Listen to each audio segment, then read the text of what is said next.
are.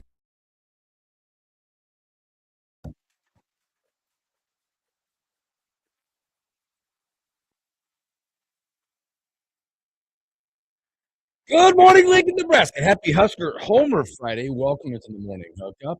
Phillips, YZ. Happy start of your weekend. Friday's off to a great start. Kind of ominous weather right now, but I know it's going to be beautiful today. It doesn't feel like it right It now. does not. It does not feel like it. It does not look like it. As the clouds are hanging out. But the weather feels nice outside. Better outside than it is in the studio right now. It is freezing again. You're cold over there? I'm cold. It's Yeah. always chilly over here.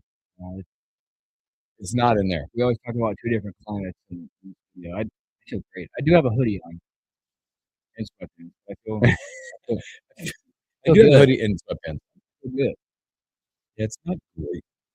The environment in this building back between the three studios right here. I don't know how it works. It depends on the time of the year, too. In the winter, Oh, it's awful in here. they crank the heat up a little bit. In there. But in here, it's always cold. It's going to get really hot.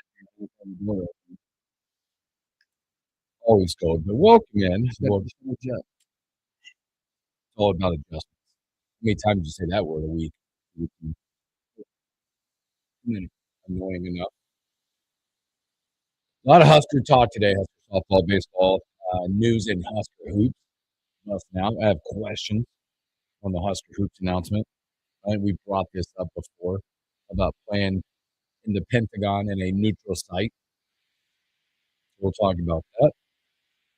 Moti jumping in here in hour number 2. District baseball got started off yesterday, so we'll get recapping that and what's ahead of today as districts are off and running. Soccer, there's a lot of stuff going on in the prep world. And the NBA and the NHL. The NBA, it's a bad product right now. I agree. It's tough to watch. There's some tough watches. I tried. I did not. I watched hockey. I found myself choosing hockey last night after our game. Our boys played good last night. Shout them out. 21 runs on 18 hits. Woo. How about that? Boys are seeing beach balls at the moment. They did yesterday. It was a unique experience for an 11-year-old group that has had success, but there was some of that high energy success yesterday. Mm-hmm. I don't love those scores. It was like 21-4, 21-3, 4, I think. I don't love those scores. I don't. What I get satisfaction of is the types of things you can do with your team at that point. Yeah. I got a kid in yesterday who I told him at the beginning of the year, being the pitching guy, you're all going to pitch. I want 11 dudes. And yesterday I was able to complete my mission of getting the final person into a game. Nice. He got an inning. He pitched good too. So now they can all have that one. When they look at their stats, they all have at least one in the pitching inning, the innings pitch column. Yeah, that's what it's all about. Is the moments for those kids. And he was locked in too. Mm-hmm. And then after the game, he threw a nice inning. I mean, like 17 pitches, 9 strikes from one that I don't think he's ever been on the mound. Mm-hmm. The fact that they were all pumped up coming off, he got the inning done, and they let him lead the line to shake hands. They let him break it down after the game, after the post-game talk. Yeah. It was a cool moment like that I think make youth sports what they are. Absolutely. That's what it's all about, is developing those kids, having those moments that they can look back on in their youth baseball careers. And you're right about those scores. I don't like them because you're in such a weird spot of the score. You're feeling rough, right, about the other team who's having probably an off night. True. Then you have to respect the game, right? We had these conversations last night about, okay, at what point do you stop doing things? Okay, we stop stealing. Mm-hmm. Shut it down. Shut the running game down. But there are moments in games like that you cannot disrespect the game or the other team. Pass ball, you got to continue to go. Don't just stand there. Yeah. right? That just looks bad. And if Right?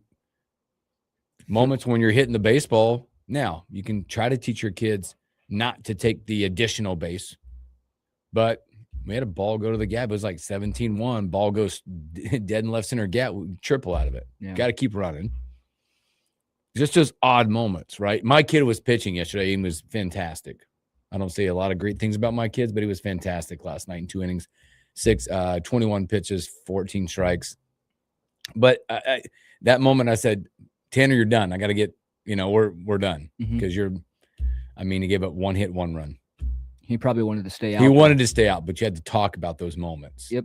Right. Talk about those. Don't disrespect the game or the team moments. Also, sometimes winning 15-0 is worse than losing 5-3. Yes. As weird as that sounds, but you have to teach them how to get through adversity in those moments where, there's pressure on you, and instead of having the weight lifted off you and feeling like you're, above the world, sometimes losing in a close game like that does more than blowing somebody out. Yep. So there were teaching moments. I think exactly in games like that, there were great teaching moments, not just for the kids, but also for coaching. Okay. For coaching, because there's it's unique balance. We did stop. The 2 things that we did do is, one, we tried to quit taking the extra base. We quit stealing pass ball on third. We did not score. Hold off on the score and the pass ball stuff. Now, pass ball first, second, go to third. Yes, go. But, just a lot of teaching moments that kids are like, no, I want to keep hitting. Yeah. Dad, I want to keep pitching. It's like, man, listen, let me teach you the game a little bit of that. So, good morning, Arlo. Good morning, Shane. Good morning, FloodX10. Thanks for hanging out with us. Boy, Husker softball advanced yesterday in probably closer than they thought. Yeah. Or closer than anticipated in that game. They do get it done 4-2. They get 3 in the first, 1 in the fourth to get that game. A big home run from a nice outing. Continue to have a nice outing. She pitched all 7, 4 hits, 2 runs, only 1 earned run, walked 4, 9 strikeouts. They get it done. Survive and advance into postseason. Today, they get back at it at 4 o'clock today. 4 o'clock today on the Big Ten Network. Take on Indiana, one of those top 4 teams out there. You could just see the collision course headed for UCLA. I watched a little bit of that yesterday. I caught a glimpse of them. My goodness. Penn State, they just got shellacked. At one point, it was 6-0. I saw, I don't know the lady's name that hit the home run for UCLA. My goodness. Hammered. Way up there. It was no doubt. Left fielder didn't even. My kid goes, Dad, did you see the left fielder not move? Just turn around and look at it. Yeah, I didn't know she even looked. She's like, yeah, I heard it. But Nebraska gets it done. They advance. They'll play today to continue. I believe it's semifinal action today. So the right to get to the Big Ten tournament championship, which will be coming up soon. Well, you said the words "get it done," and that's the thing about this softball team is there is multiple ways that they can get it done. You have a plethora of pitchers that can go out there and throw you a good game, and then if their pitchers are maybe a little off, the bats wake up. So the team is just fully constructed top to bottom to win games, and they have they took it to Penn State, putting up 10 runs, 13 runs, and yesterday. They had 9 hits, but couldn't get any runs to score. But it's okay. Yep. You got Jordy Fromm on the mound. You don't need that many runs when she's up there. So it's everything works together. Everything's conducive with each other. And when they're rolling, they are rolling. They're rolling. You got to feel good about where they're at right now. I agree. A lot of different ways to get it done. And that one, again, they'll go back out today. We talked a little bit about it yesterday about what this looks like postseason for Jordy Fromm. Again, opening game, the 8-9 winner played in Nebraska. You see it out there how dedicated they are to this. But Fromm did go all 7 in this one, and it was much needed. Have her out there. What it looks like today, we'll have to see how they approach this game today as they continue to move on. Nebraska baseball, boy, we get it back tonight. Speaking of pressure and trying to get things done, and that's Nebraska back at home for the last time this year, taking on the Iowa Hawkeyes. and a team that's going to come here and want to like ruin your parade coming up. As we talked about it, they're a good hitting team, and this is one where you expect maybe Nebraska hopefully to pitch better and score a lot of runs because Iowa does give up quite a bit of runs on the mound. The big story out of this weekend is, and we kind of alluded to it a little bit, would this happen? Would they do it? And they did. They did. There is another rotation change coming into this. Ty Horn returns back to it. Here's how they're going to go. Tonight they will have Carson Yasa. Had fantastic Friday night start last week in his first one, 8-2 with 3.68. They'll send right-hander Tyler Gurin 2-2 with a 6.8 tonight to the bump. But the big change, senior day, by the way, which is on Saturday, with them taking care of mothers on Mother's Day on the Sunday. So they'll do senior day on Saturday. Ty Horn returns to the weekend rotation, coming in as 2-2 with a 4.06. As we know, documented success with his role before coming out of the bullpen, but he will go back at it on a Saturday afternoon. Sorry. Do you think with this, I don't know how to ask this. Does he have a shorter leash when he's starting, or is it kind of just like a game management sort of thing? And if he's rolling, he's rolling. Let him. If he's rolling, he's rolling. Yeah, you got to go. You got to go at this point. Kotsky goes back to the pen where Kotsky, by the way, has had success. If you go look at his numbers coming out of the bullpen, remember he started there, right? Like the midweek guy, the bullpen guy. He's had documented success out of the bullpen. They'll wrap up Sunday on Mother's Day with Gavin Blachowicz going out 4-2 with a 3.08 ERA. Big series for Nebraska as you look at this one. I know we're talking about where does your regional hosting still lie. These are games, all this. Win out and see where it falls. Win out, see where it falls. You have the upper hand. I think the Big Ten will be a two-host team site. You will have the advantage on USC if you can get it done in the next, 7 games that we have left. If you can get it done at a 6-1 or go, just sweep the series out there, you'll get the upper hand because USC right now is boasting 0 quad 1 wins on their schedule. Also, you're looking at right now, you're tied at 17-7 with Oregon. Oregon, big series coming up next weekend. Oregon, UCLA will go at it. But a big one tonight is Yasa to the bump, 8-2, but a 3.68. Nebraska Bats get it going. No better chance for a team to overcome adversity and show what they're about, to beat your rival, to get yourself even closer to hosting a regional. This is the time of the year where, I mean, you're heading into playoff play. This is the time of year where you need to have those types of wins. This is where Nebraska needs to get it done. They haven't been able to get it done against Iowa in any sport. This is where you got to come through. Show what Nebraska baseball is about. This has been one of the best seasons you've had in recent memory. And if you want to host a regional, I mean, what an opportunity you have in front of you.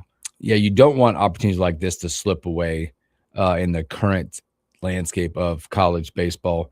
These games, by the way, can be caught tonight on Nebraska Public Media or Big Ten Plus, whatever you choose. Tomorrow, Big Ten Plus, and then on Sunday, the treat of all treats, you'll get Big Ten Network, where you don't have to hit an app and watch a baseball game. But a big one, big series coming up in the landscape of the regional situation. Where do you finish at in the Big Ten? Big Ten seeding for the tournament that's just around the corner. There's a lot of implications of this series coming up. But again, tonight, Carson Yasa goes to have another electric Friday night start for the Nebraska Cornhuskers. So tomorrow will be a really good pitching matchup. They got their guy going tomorrow. Their guy going against Ty Horn. This guy's a 4-2 with a 2.56 ERA. One thing that pops out to me is a 2-to-1 strikeout to walk ratio too. 36 strikeouts, 18 walks. So dude can fill up the zone. Dude can put you away, and he doesn't give away a lot of free passes. He does not. That should be a good one. Boy, a big one. And a beautiful weekend for baseball, by the way, out there, as there'll be a lot of your last chance on paper to see Nebraska play at home. In theory, this is the last chance, unless they are able to get that hosting site. So get yourself out to the ballpark, fill it up, support these young men as they try to knock off knock off, but beat the Iowa Hawkeyes this weekend at Haymarket Park. Let's take a break. We come back. Basketball announcement yesterday. We're starting to see some opponents. This one has to do with Sioux Falls and the Pentagon. Let's talk about that a whole lot more when we return.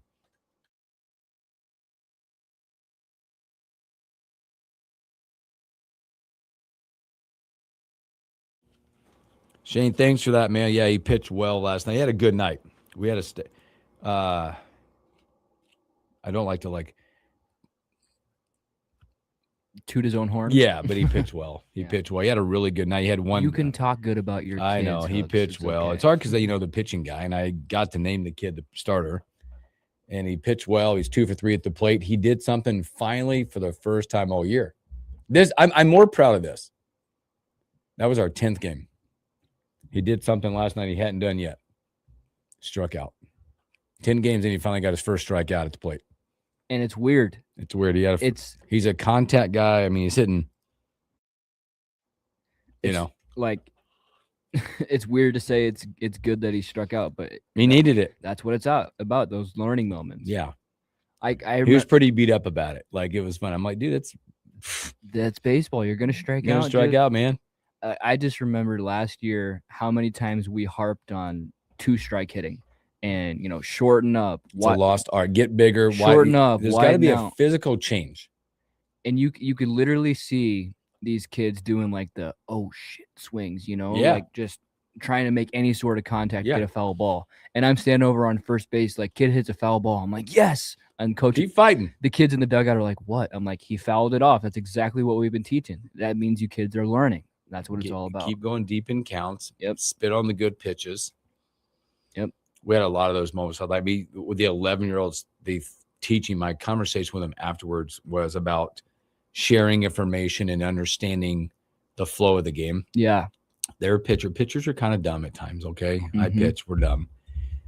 But the first inning, and actually the 2 innings the kid pitched, or 3, I can't remember what he pitched, but every time he got to 2 strikes, what he thought, I'm like, dude, what's coming? He's throwing this little changeup. Yep. Pitchers are dumb. Yeah. When we get 2 strikes, we want to go off speed. Yeah. Like, that's the stuff you have to learn and see and come back and go, hey, guys, have you noticed that he's throwing a changeup every 2 strikes? Every time. Just sharing information. But I think it's the lost art of teaching kids the actual game. Yeah. Right? You're talking about 2-strike approach. Like, they got to widen out, choke up a little bit, and whatever it takes. And the zone gets bigger. Yeah. They don't understand that part. That's the part. It's like, man, but it got to the point early in the season last year where I said, if you go down looking, that's 1 pull. Yeah. Because I don't care if you strike out swinging. That means you made an attempt. But if the bat stays on your shoulder, that means you didn't even try. What is, not that it's great or whatever. What does Trevor Bauer say? Oh, can I help you? Oh, no. Nope. Just looking. Yeah. All right, here we go.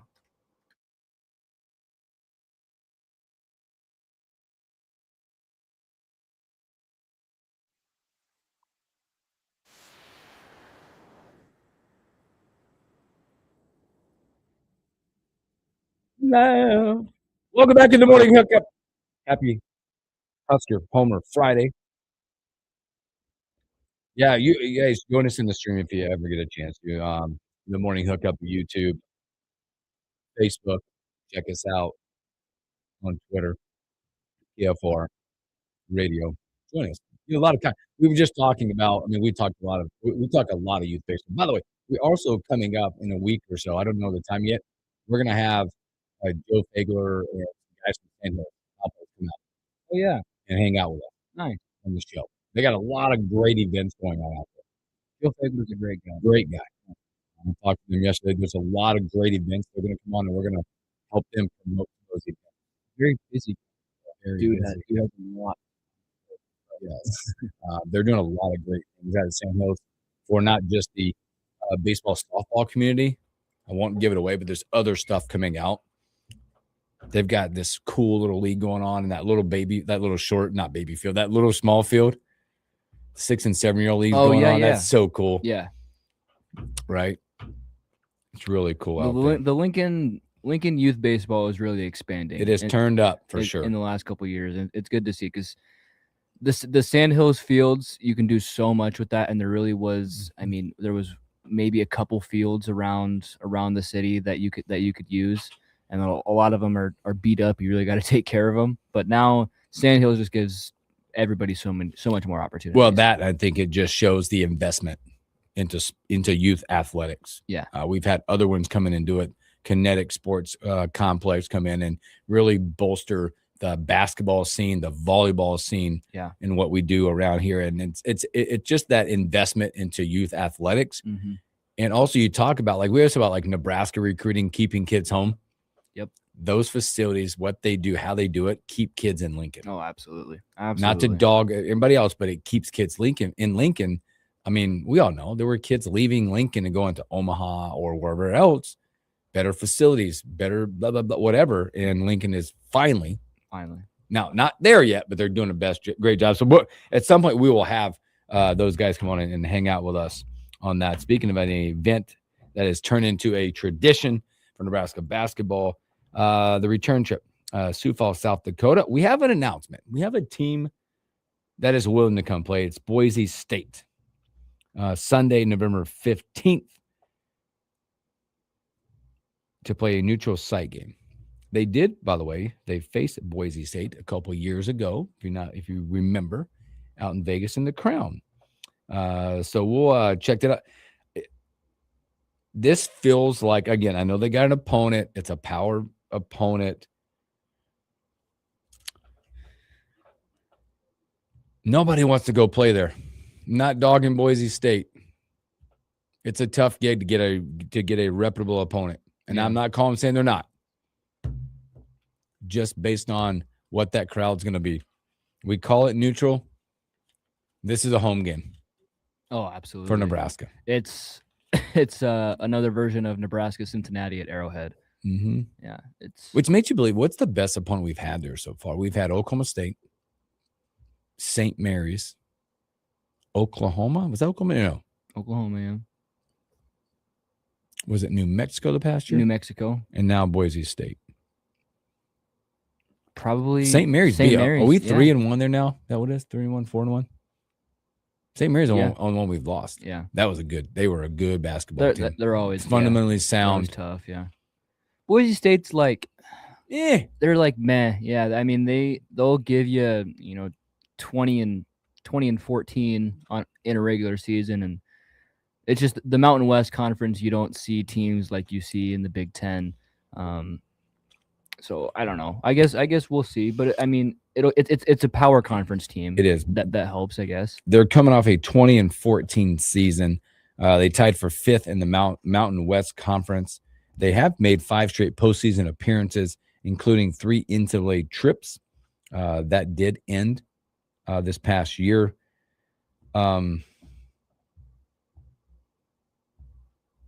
It just makes me wonder if this is something that continues. We talked with Wash about trying to find those opponents that are willing to come out and do these events or just play us in general. Or are you down to the teams that are going to try to make a name for themselves? Coming into a 3,200 seat facility, knowing it's going to be hostile with red. I don't know where this ends up going. Yeah. If you're an opponent of Nebraska, you're kind of sitting there like, well, why would we want to do that? Why would we want to go to South Dakota to play a pseudo home game? It's hard to put into words because it really does just favor Nebraska. But I mean, it's a cool thing to go up there and play at the Pentagon. We'll see if it can be something that continues to happen in the future, but I do think it will be pretty difficult to continue this. I think it will be as going forward again. But again, Nebraska's filling out that schedule. It just had me going. I think, and it won't steer Nebraska fans away for sure. No. If anything, it'll make them want to make that. But it was one of those things like, meh. Yeah. As my kids would say to me, meh. Which I still don't know what that means, but meh. Yeah, it'll be a fun atmosphere. It'll be Also, does it a make fun it? game. The other question was that I had about, does it make it a tough gig that it's a Sunday? Yeah. Yeah. Well, I don't know. Maybe not for Nebraska fans. Nebraska fans will make that trip. Maybe not as much as it would be if it were like a Saturday or something, but still, I think it'll be a pretty tremendous atmosphere. Yeah. I think it will be. It will continue to be the atmosphere. It's just a couple of things probably going against it. Obviously, there's only 3,200 seats in it. They have not released anything. I think another key to this thing is what time when they release the time and TV stuff for it. Be it on a Sunday, November 15th. That is, I believe that's the week. That's the Sunday prior to Thanksgiving, I believe. Am I right on that? I think so. The thing about this too is Nebraska is not the only team that, like, they're not only doing neutral site games for, like, it's not a pseudo home game every time for them. Like, they're playing Providence in Connecticut, which is also a pretty much a home game for Providence. So they're, it goes both ways, and I think Nebraska's doing that. So it kind of helps their resume a little bit, and it's not just everything favoring towards them. You got to have a little bit of, you got to have those road games or those neutral site games that don't favor you. I am wrong on that, by the way. Thanksgiving is the 26th. It'd be the following week. I wanted to check something else. There's so many factors you can look into how this goes, how it flows, what it looks like from their perspective. Again, you got Boise State coming. It's a Sunday. That'll also coincide with an away football game. So they've got that nailed down. Nebraska football will be Saturday, November 14th. They'll be on the road in Piscataway, New Jersey against Rutgers, which is not a top-notch, desirable site to go watch a game. Yeah, you've been out there, haven't you? Yes. Yeah. I did. But I didn't stay in Piscataway, so I don't know what that scene was like. We stayed in Manhattan. We went to New York City, stayed in Manhattan. Yeah. Took like a, 35, 40-minute Uber ride in. Yeah. Out of the city, and then Ubered right back. So a lot going on. Just interesting conversation about that and what kind of opponents you can continue to get out there. I guess the incentive for Boise State is playing a team that was just in the tournament, fresh off of a Sweet 16 appearance. Yeah. I guess they get something out of that. Start their season off with tough competition. I think it'll be a good test for Nebraska. I think Nebraska will be the better team, but it's good to have those games earlier in your season where you have tough competition. You don't want to just play straight cupcakes the whole time and then get into conference play and not know what you're doing. And you might get a little more credibility with the game because they do join the newly reformed Pac-12. When you look at that put together conference now, Boise State, Colorado State, Fresno State, Gonzaga, Oregon State, San Diego State, Texas State, Utah State, and Washington State. You are not quiet. Okay. Elijah Herbal walking in the studio. I didn't even know he was here. I knew it. He came in I could see him. I thought he was at home still asleep. Hey, now. It is Friday. Next Friday is the one I might need off. We'll talk about that after the show. Oh, hey, what? We got an announcement. Elijah's going to be gone. Maybe. See how his Thursday goes. Depends if I actually want to go to the dentist or not. The answer is always no, but you got to be an adult sometimes. You got. Can you do the right thing? Just go to the dentist. I hate the dentist, man. I know everybody does. I don't know, but when's the last person go? Hey, you're going to the yes. All right. Well, going to the dentist. It's funny. My buddy Kip's dad used to be my dentist, but this is before I even knew Kip. He was a great dentist. Now I was also a child, so I feel like it makes dentistry a little different whenever you're a child. Whenever the dentist knows, have you been to a pediatric dentist probably not? Have you seen how they build these things now? No. Well, he wasn't. He did it all. He wasn't just a pediatric. But dentist. I'm just saying, there's a division of pediatric pediatric dentists and regular dentists, they have like you lay down and there's TVs on the ceiling. There's movies. I mean, they're just rocking it. It's a theater. The kids for dentists. Do kids need more screens? It's incredible. It's like up on the ceiling. They just lay there. Now we're getting into a real aside here of how dependent kids are on screens. And yeah, it's kind of the way of the world right now. But is your buddy Kip anything like Kip from Napoleon Dynamite? No. Yes. Yes. No, completely different. But it's funny because I met later in life, I met Kip in like the middle school years. It's like, I used to have a dentist with your last name. Oh, that's my dad. That's my dad. Well, I miss him. He was the best. My dude dentist is, just not my favorite.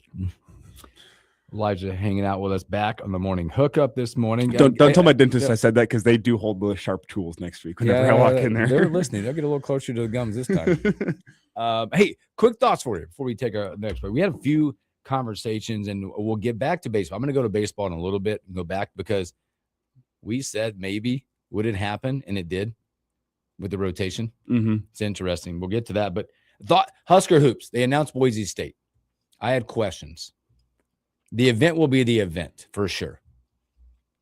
Is this the expectation for the type of opponent that we'll continue to see there? Because you got to really want to go play somewhere to take on the Pentagon with Nebraska. Yeah, you got to look for teams that are looking for an opportunity.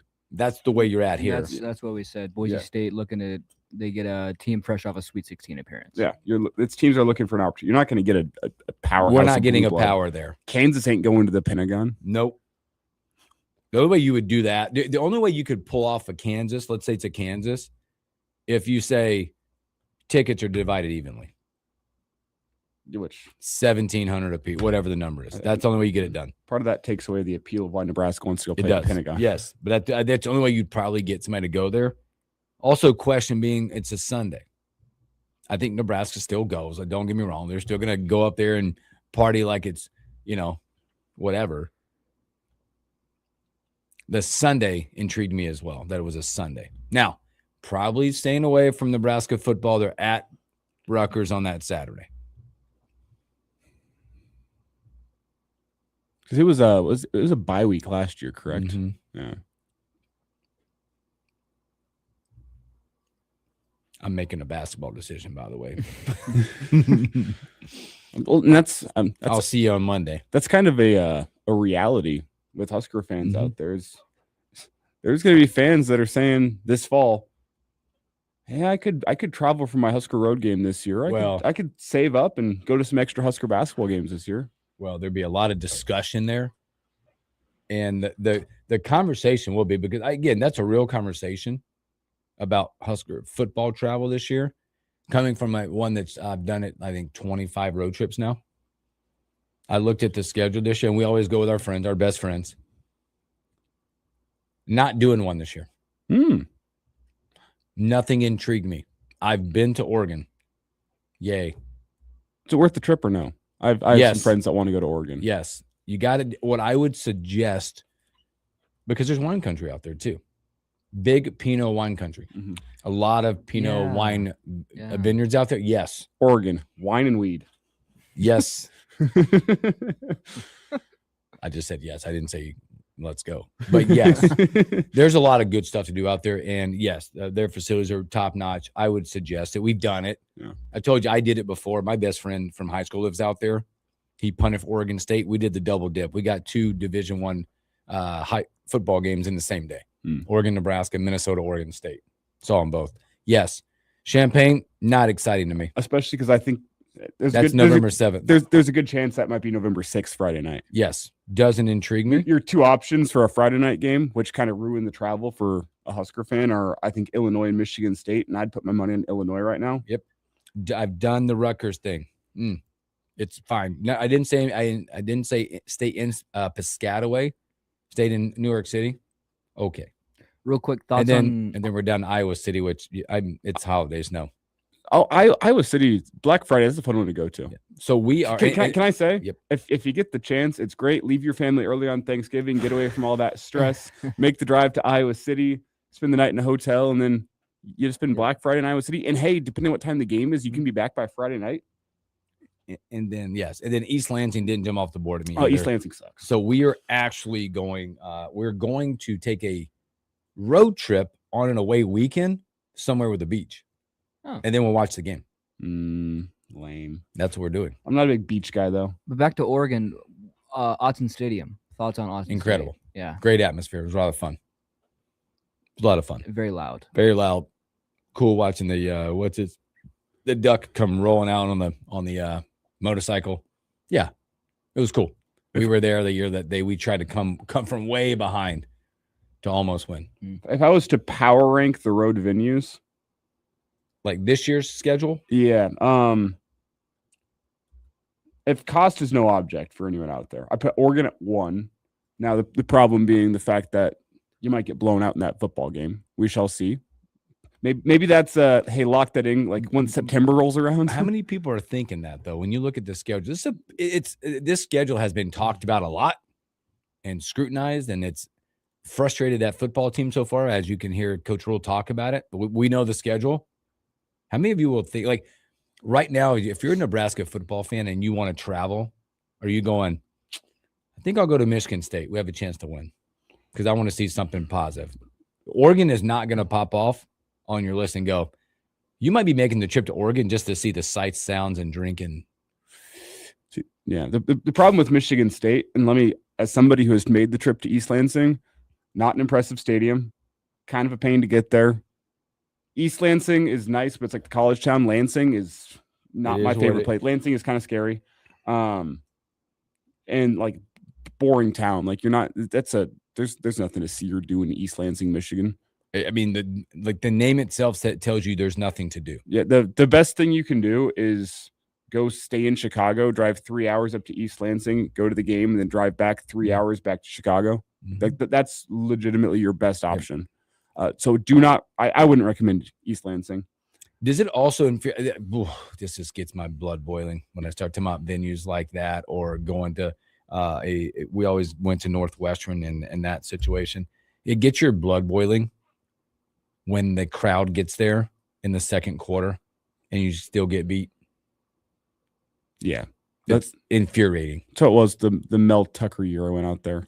We went to Northwestern and legit got beat one of those times. And they had people, we moved down like 8 rows, like literally moved down because there was nobody there.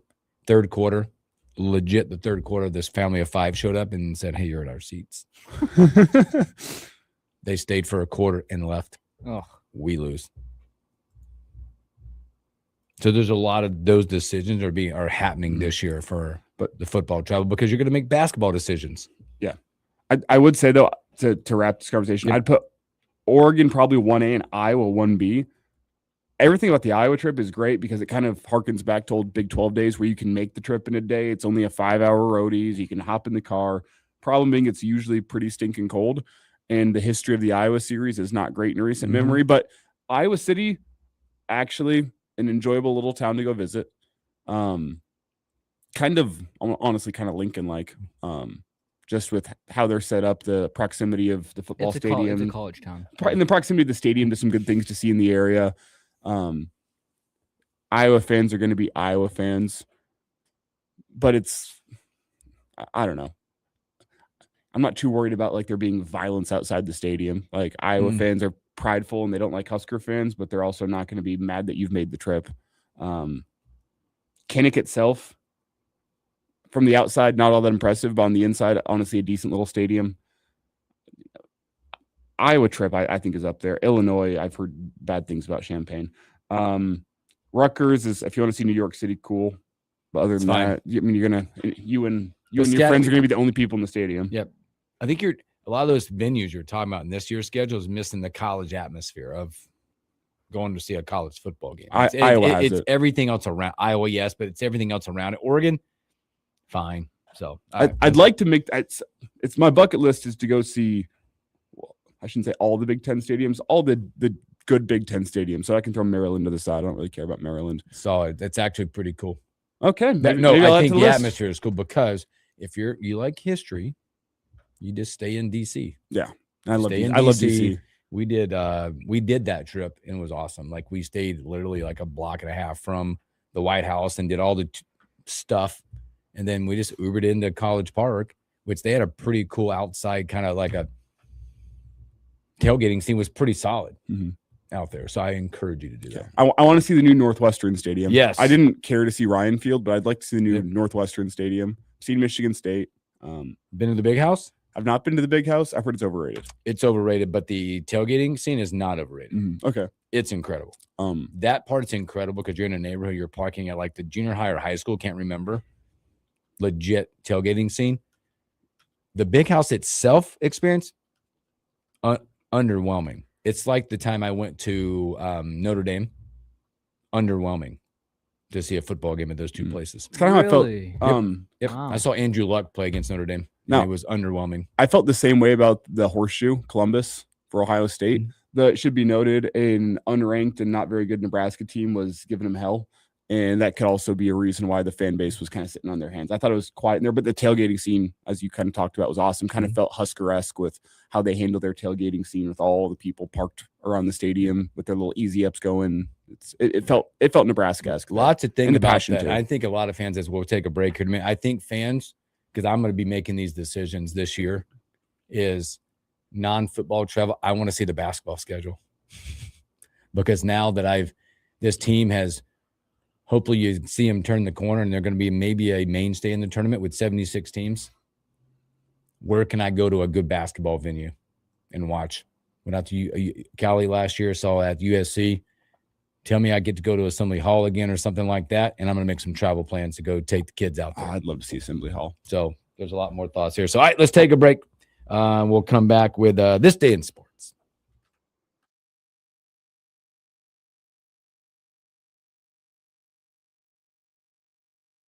It's the 1 seed for a potential Nebraska #1 overall seed. We'll get back into that because we talked softball about just what they did, and the question being that we had yesterday is how they'll use Jordy Frum, all 7 yesterday. Does she 120 pitches? Does she return to the bump today against Indiana? Yes, though I bet she comes in like the 5th inning. Yeah. I mean, look what she did in a super regional last year. You pitched her dang near the whole series. Yes. Yeah. That's what I love about softball is you can throw 100 pitches and go and do it all again the next day because it's not as much of a strain on your shoulder. Good morning, Jeff. He said the Pentagon is awesome. Went to the OU game there last year and one of the best atmospheres for a game. It's incredible. I was there for the first one against Oklahoma State. It was electric. Shane says my 4-year-old loves the dentist because she gets a new pink toothbrush. Caleb, you seen any Husker road games in your life? No. Highly recommend. No. Despite the fact that Nebraska has never won a game that I've gone on the road for. True road games? Yeah, you're not allowed. 0 for. I think it's 0 for 11. I have to ask our record. I think we're at 24, and I think we might be 12-12. And we were off to a hell of a start when we started going. Oh, yeah. Back when Nebraska actually won football games. My gosh. I know my mom has seen, she always talks about the Big 12 championship against Oklahoma and how cold she was. Or am I thinking of the wrong game? When they played Oklahoma and it was super cold. Big 12 championship? No, not Big 12 championship. You're talking 90 something, right? No. Come on, is your mom on the stream today? Maybe I'm thinking of a wrong game. It could have been big. Whatever. I think if it's recent memory, Oklahoma really cold. That'd be Kansas City Big 12 title game. I was there. I was there. That's what I'm thinking of. Yeah, that's what I'm thinking of. Yeah. Cold isn't even it's.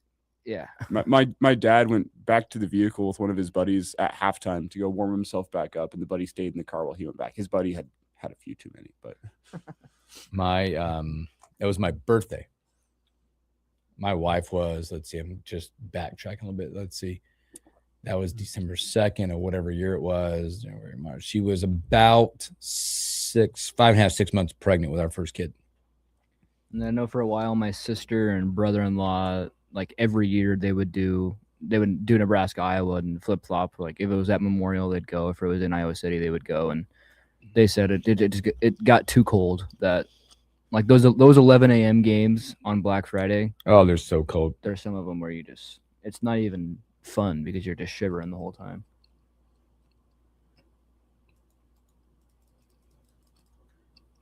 Oh, I should probably find a song here. Elijah can sing karaoke Fridays.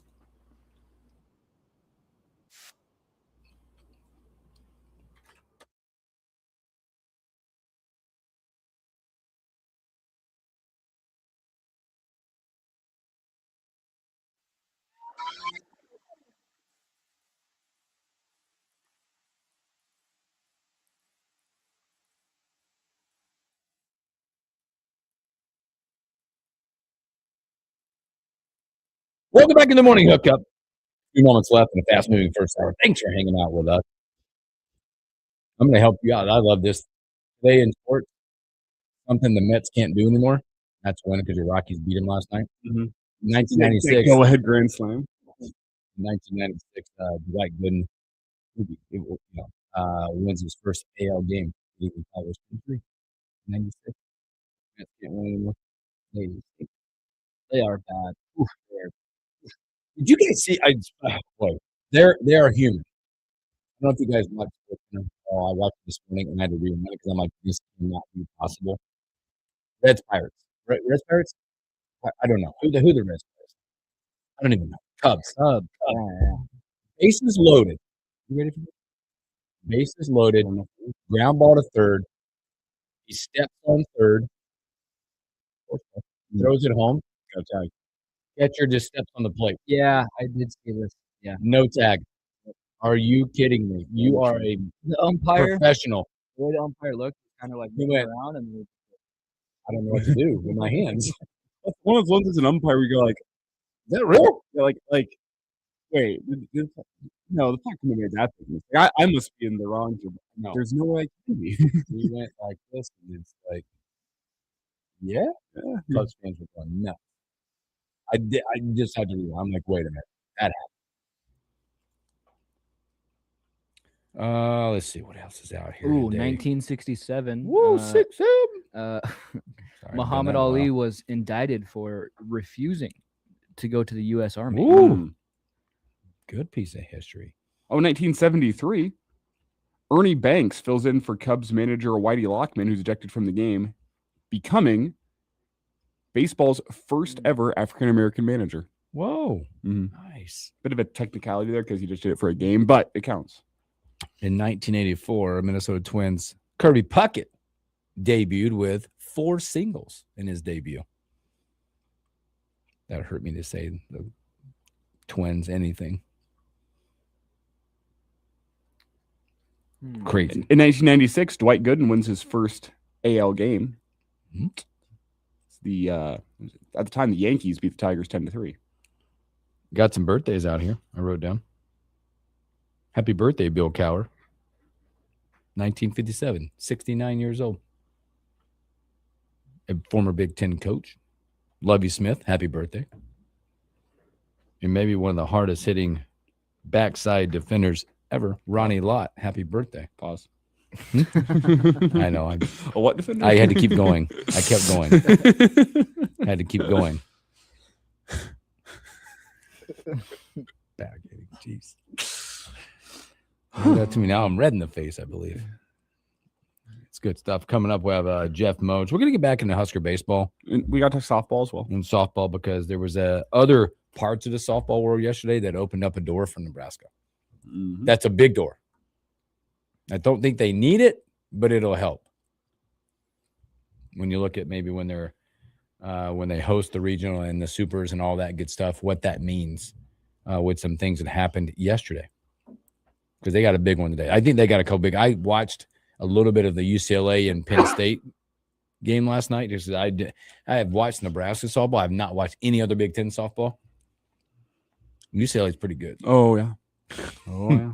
A lot of good hitters in the lineup. Oh, I don't know if we can find the video. There was a lady that hit a ball last night that the left fielder never looked back at. It's still flying. Did you see it? Yeah. It was incredible. Is there a net back? Was there a net or did it just keep going? I was like mesmerized. I'm like, dude, look at this. Landed on the interstate sort of thing. I don't know. The sound must have been incredible because the left fielder's like this. Ball. So, all right, coming up. Was that a Justice Roadie? Put it on a postcard, send it to DC? It might have been. We'll talk Husker baseball, softball, Jeff Moats, and a whole lot more when we return.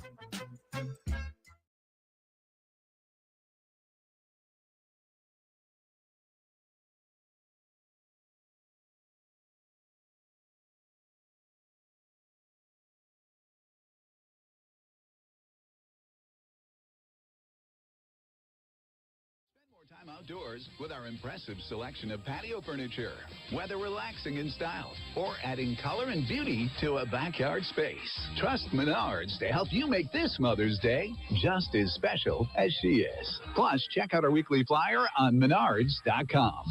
Save big money at Menards.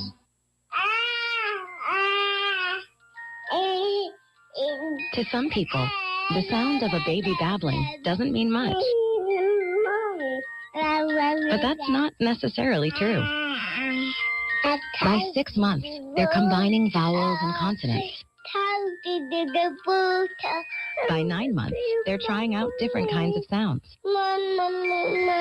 And by 12 months, their babbling is beginning to take on some meaning. Especially if there's no babbling at all. Little to no babbling by 12 months or later is just one of the possible signs of autism in children. Early screening and intervention can make a lifetime of difference and unlock a world of possibilities. Take the first step at autismspeaks.org. A public service announcement brought to you by Autism Speaks and the Ad Council.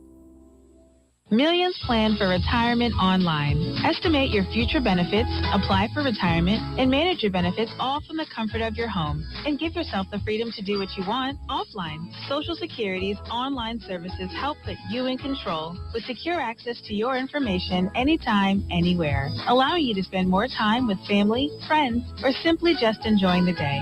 Social Security, securing today and tomorrow. See what you can do online at socialsecurity.gov. Use the U.S. taxpayer expense. You never think cancer will happen to you. I smoked for over 40 years. My doctor recommended that I get annual lung cancer screening. They were able to catch my cancer at stage 1. It's never too late to quit. Even if you're still smoking, you need to ask your doctor about annual lung cancer screening. Just 30 minutes a year could save your life. Call the Nebraska Tobacco Quit Line, 1-800-QUIT-NOW, 1-800-784-8669. Paid for by Tobacco Free Nebraska. Aired with the Nebraska Broadcasters Association and this station. Hi, this is Jason Ball, President and CEO of the Lincoln Chamber of Commerce.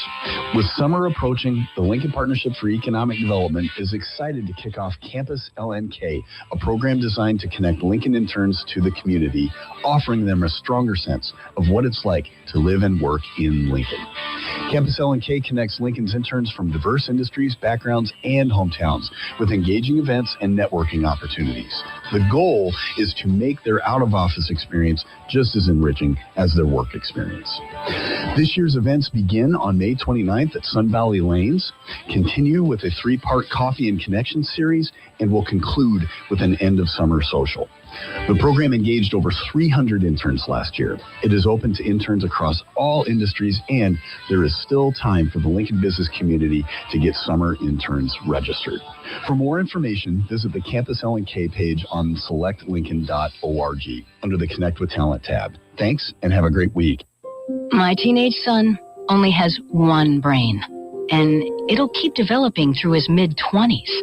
But if he uses e-cigarettes, the nicotine in them can impact attention, learning, and memory, and can prime the brain for addiction. So I've talked to him about staying away from e-cigarettes, because my son only has one brain. Learn more at cdc.gov/e-cigarettes today. A message from the U.S. Centers for Disease Control and Prevention and this station. Lincoln's local news, talk, sports, and weather station. FM 101.5, 1240 AM, KFOR, and KFRX HD3, Lincoln. From ABC News, I'm Brian Clark. On Thursday, Tennessee became the first state to redraw its congressional map after the Supreme Court's decision that ruled racially drawn congressional districts were unconstitutional. Republican State Senator John Stevens said, Tennessee is a conservative state, and I submit its congressional delegation should reflect that. 8 of Tennessee's 9 seats are held by Republicans. The new map could make it easier for Republicans to take all 9, but black voters in majority black Shelby County say they've been marginalized. Now a redistricting referendum in Virginia this year appeared to be a boon to Democrats, but the Virginia Supreme Court's now overturned that referendum and says Virginia will have to use its 2021 map for this year's midterms. The April jobs report doubled expectations. The private sector added 115,000 jobs last month. The Pentagon has posted hundreds of files online relating to UFO reports. ABC's Stephen Portnoy has been taking a look. Many of the files now posted online detail reported sightings dating to the middle of the 20th century and have been previously released. But the Pentagon says it and NASA are newly analyzing some images from the Apollo moon missions. Those old photos show specks or dots in the sky above the moon that are now being called unidentified phenomena. In addition, never-before-seen military video taken as recently as this year shows unidentified objects being tracked by U.S. aircraft over the Middle East, Africa, the Indo-Pacific, and Europe. U.S. Central Command said U.S. forces disabled 2 more Iranian tankers trying to breach the blockade. And ABC's Rachel Scott says Iran may be well-positioned to outlast the blockade. The Washington Post is reporting that a CIA analysis shows Iran can outlast the U.S. blockade for at least 3 to 4 months before suffering severe economic consequences. ABC News has not independently verified that report, but the president told me he is in no rush to make a deal, and he is not setting a new deadline. You're listening to ABC News. A small business affirmation from Progressive. Plumbers, today will be a good day. You will be profitable. Your clients will be nice. No one will stand over you and tell you how to fix the thing they actually hired you to fix. You will also feel at peace after switching to Progressive, America's #1 commercial auto insurer. See if you can save in as little as 8 minutes at progressivecommercial.com. Progressive Casualty Insurance Company and Affiliates, #1 commercial auto insurer from the NAIC's 2024 National Premium Data. Pump up the volume. Business moves fast. Orders roll in, deadlines close in. When you ship with USPS Ground Advantage, you can keep up with confidence.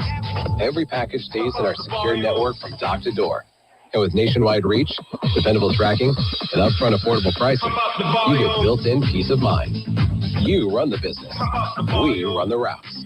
Visit USPS.com/Ground Advantage to learn more. An overnight fire is under investigation. Good morning, I'm Jeff Modes. We're at 62 degrees at KFOR. Lincoln firefighters extinguished a house fire in northeast Lincoln overnight. It came in around 1:45 this morning to a home near 56th and Adams. The cause of the fire, last check, still not known. The extended damage and whether anybody was hurt was still under investigation. University of Nebraska system Thursday detailed a nationwide hack of Canvas, a learning management system used by the school. A threat actor interrupted access to Canvas for all users. All 4 end users, given campuses are wide. University said it received confirmation from Canvas's parent company Instructure that they are aware of the problem and is actively working to resolve it. A distracted driving detail cracked down on driving while people were using their cell phones or engaging in dangerous behavior behind the wheel. It was part of a month-long effort in April by Lincoln Police. LPD Public Information Manager Erica Thomas says 245 traffic stops were done, 292 citations were issued, 62 warnings were given. Which included 100 registration violations, 70 speed citations, 25 insurance violations, and 22 seatbelt citations. Funding for this was made possible through a grant from the Nebraska Department of Transportation's Highway Safety Office. And AAA is reporting that the average amount of unleaded fuel per gallon in Lincoln is at $4.11, up from the average of $3.04 a gallon a year ago at the same time. AAA Nebraska's Brian Ortner tells KFOR News there was only a 2-cent jump in fuel prices between Wednesday and Thursday at noontime, which is a good sign that prices maybe are starting to slow and drop. Crude oil itself make up more than 50% of what the cost of fuel is that you see at the pump. And markets were trading earlier this week at $105, $106, $107 per barrel. If we look at markets as of lunchtime today, we're back below that $100 threshold, which is a great thing to see, around that $95 level. Sunny today, a few clouds and a high of 77. I'm Jeff Modes, KFOR News. Why'd I go to the doctor? Working on the farm, my heart kept skipping a beat. I didn't think much of it, but my daughters made me get checked out. Turns out I have atrial fibrillation, which increases the risk of stroke about 5 times.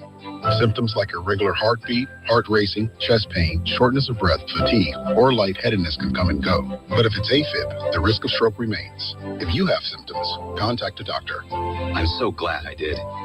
Visit NoTimeToWait.com. Sponsored by Bristol Myers Squibb and Pfizer. For America's wounded warriors, sometimes coming home can be a battle in itself. Every one of them needs our support to meet the challenges they face every day. The USO provides Americans a way to offer that support to our wounded warriors and their families. Join us. Visit USO.org to learn how you can make a difference in their lives. This is the Morning Hookup on KFOR.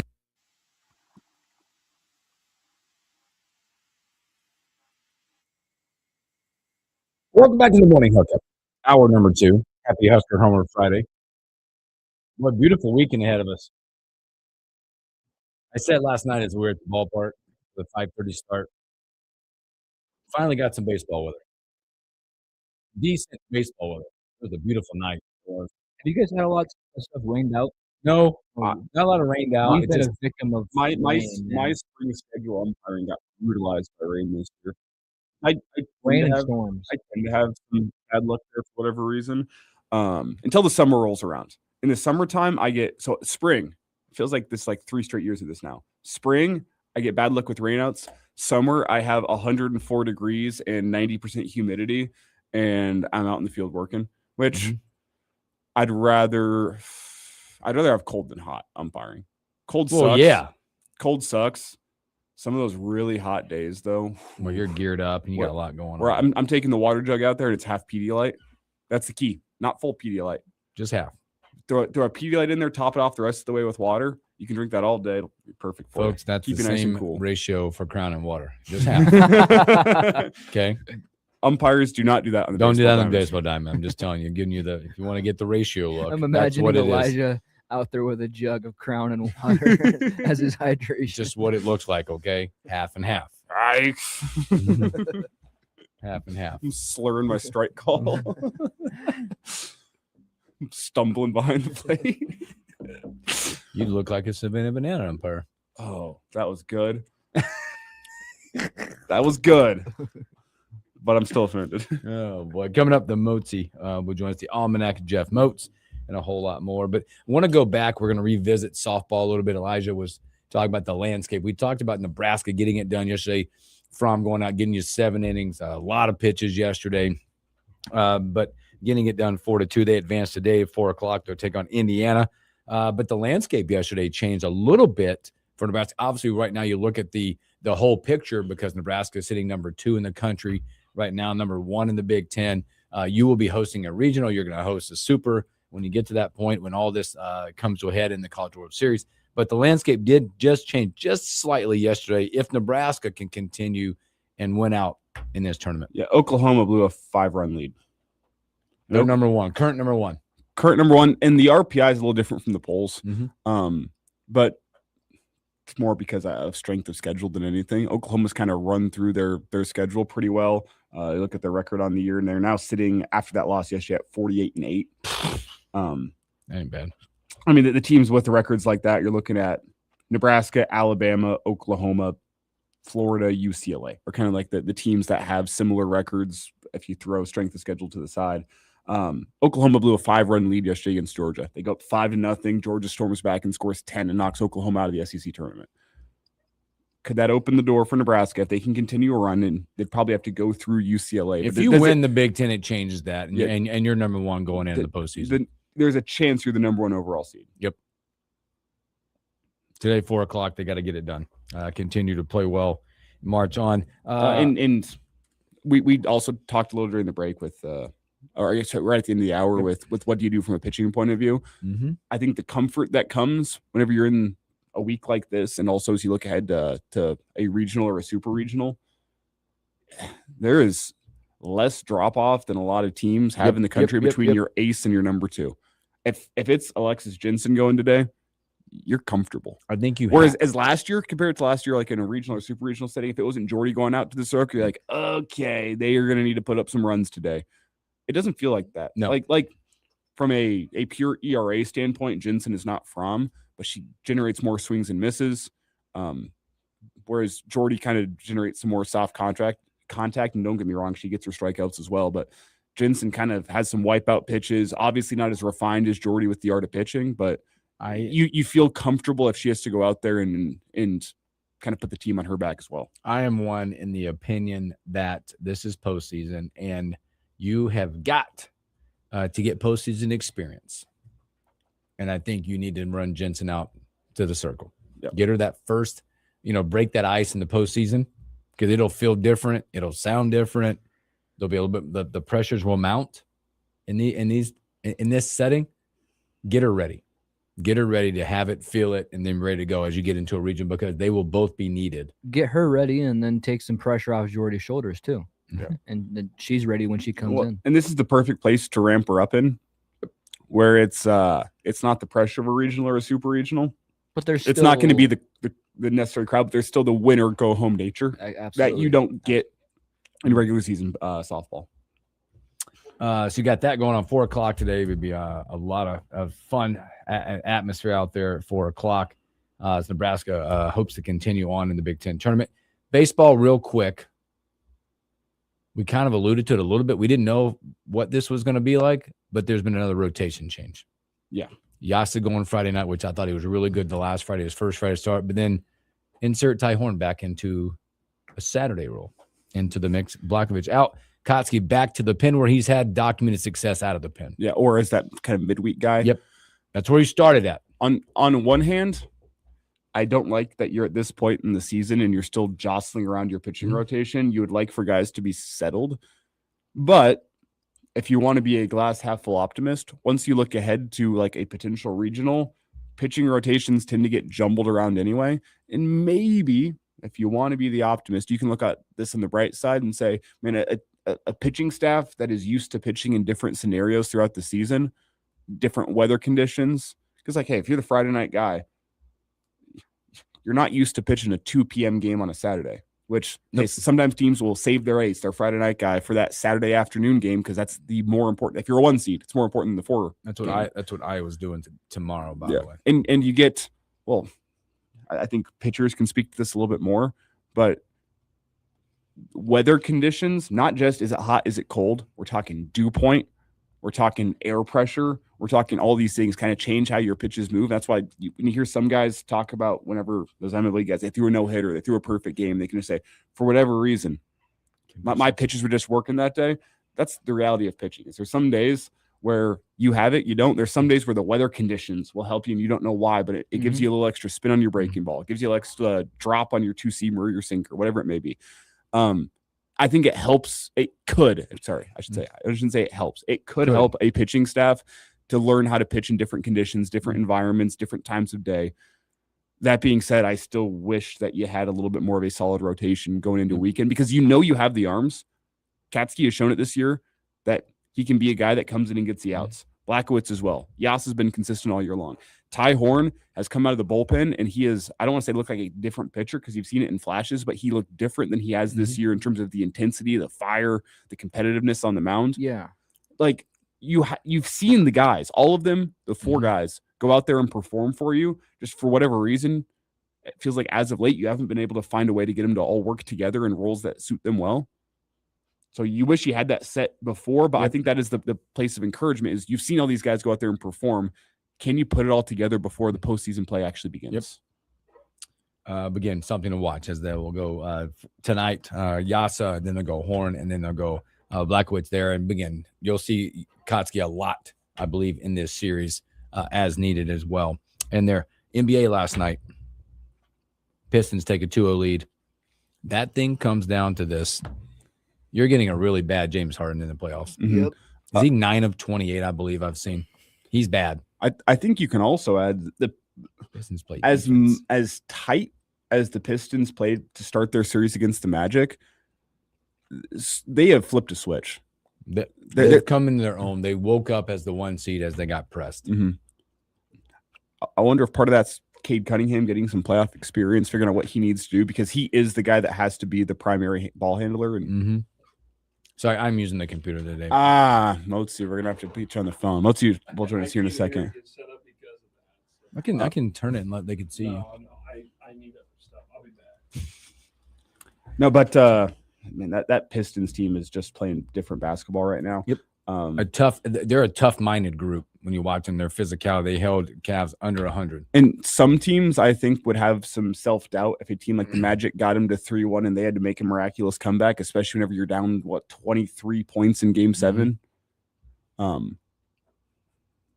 They have built confidence off of that, which I Yes. think speaks to team culture. Yeah, I think they flipped the script too. I think they're the ones now as we move on and talk a little bit, we'll talk about the Knicks a little bit, their injuries. They might be the team out of the East to watch now with their injuries. The nightcap last night, Thunder get it done by 18 in a game where, boy, the Lakers gave everything they had in this game. They did it all right last night, except for there's one stat in the book that crushed them. 21 turnovers in this game last night. You got exactly what you needed from LeBron and Reeves. Reeves, 31 last night? The other stat that I'll throw out there that I heard this morning, and it probably doesn't go without. I mean, the OKC is going to win this thing. The Lakers now have only won 1 out of 8 quarters in this series. It was the second quarter last night, went 35-30. 21 turnovers. A lot being made out of the officiating last night, too. But I think what stands out is go look at the plus-minus numbers for some of the role players for the Thunder, which tells you where this series is being won. A.J. Mitchell, plus 18. That was in 30 minutes. In 14 minutes, Jalen Williams, plus 12. Alex Caruso in 22 minutes was plus 17. Kaysen Wallace, plus 17. Like, you have a guy like Shea is the guy you're expecting to lead from the front. He was plus 5. He was yeah. And Chet was great in his minutes. He was plus 19 across 33 minutes. But look at the guys that have the biggest plus minus numbers. It's role players for the Thunder. That's where the series is being won. Meanwhile, Rui Hachimura, minus 19 in 39 minutes. Yep. Austin Reeves, minus 20 in 38 minutes, despite the 31 points he put up. Well, Kennard coming off the bench, minus 15. Yikes.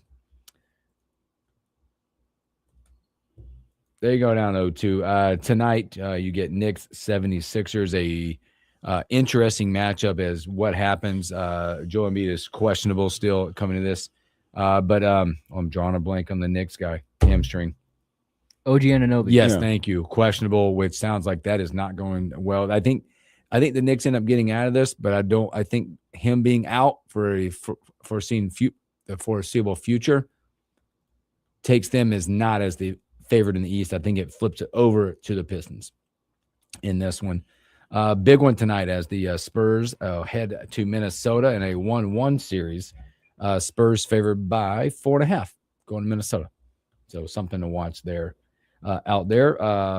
Also yesterday, boy, I'm watching some hockey these days. It's a great product. Goodness. They are on pace to break their playoff viewership record. You're welcome.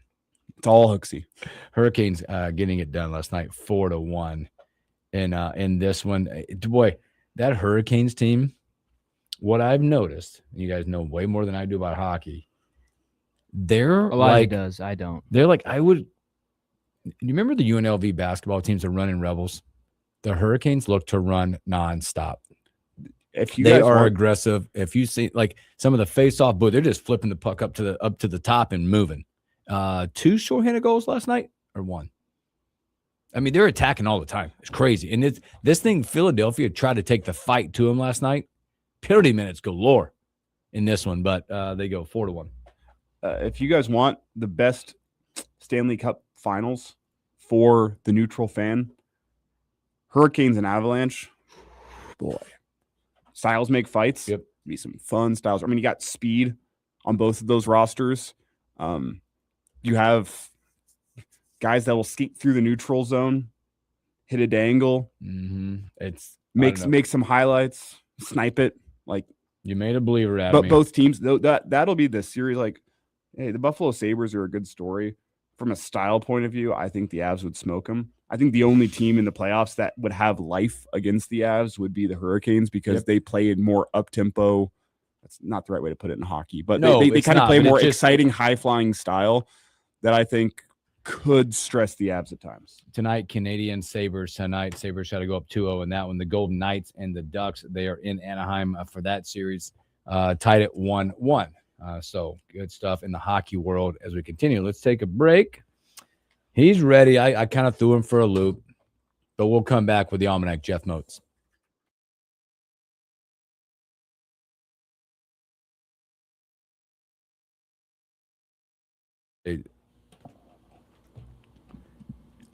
Kobe wants to know if your Red Sox found their groove yet. I'm going to move you over here, Moats. I don't know why he keeps asking this. I'm going to keep saying the Red Sox suck. They are bad. Athletics, and you're right. The OKC has 12 legit players. He just likes to ask questions. Roman Anthony hurt now too. He'll be fine, but Caleb, have you considered supporting the Colorado Rockies? They are not the worst team in baseball. might need to find a pseudo MLB team for the season. By the way, we have some volleyball scheduling news. Whoa! The Huskers are going to be playing also in Las Vegas this year. They've got UNLV on the 29th in Texas on August 30th. They talked about a Texas T-Mobile situation. Arena. They talked about it. Have you ever been that T-Mobile? It's awesome. Yeah, I went and saw a UFC fight out there. Oh, it's so awesome. I saw that before all the Crown and all these tournaments, this new one out there, the Players Era, I went out there and watched Carolina play at Kentucky. Stay at the Cosmo. It's like a walking distance from the Cosmo. Cosmo or the MGM Grand. Yeah. Because you can walk out of like the betting floor. It's like through like one long hallway out of the MGM Grand and like you enter that court. These volleyball is, I mean, we've talked about it at length. What a rock stars that the sport has become, but Husker volleyball has become. They're rock stars. Did I tell you guys a story of whenever I ran into Jamal Murray and Daniel Cormier within about 10 minutes of each other at the Cosmo after UFC fights? Yeah. I ran into Christian Brown in the bathroom at the T-Mobile Arena. And then ran into Jamal Murray at the Cosmopolitan afterwards. He's there with a very large looking friend / bodyguard. Yes, not to be messed with. And then Daniel Cormier was there with his family. He had like a hood up and was walking like with his head down. And then we kind of ran into each other in a doorway. And he mean mugged me so hard to be like, "Hey, don't mess with me or my family right now. We're trying to get the hell out of here. I'm trying to get out. Leave me alone." It was one of those things of like, "Oh, that guy looks like he's pissed at me." And then he turned around and go, "Wait, was that Daniel Cormier?" I understand where you're at, brother. Go ahead and take off. Yeah. I remember first time I went to Vegas in '99. We stayed at a place across the street from the MGM. It must be renamed now. At the time, it was called the San Remo Hotel. Very nice place. And walked across the MGM just to get kind of look around. And up on stage in the casino area, up on stage were the Blues Brothers. No. So, oh, yeah. It is now the Oyo Hotel and Casino. Okay. Oyo. But, you're right there off the corner there where you got New York. It was briefly the Hooters Casino and Hotel before we branded to Oyo. But have you ridden the roller coaster there, the Manhattan Express? I've seen it up on top of the building. You go outside the casino, you go inside the casino. That's busy.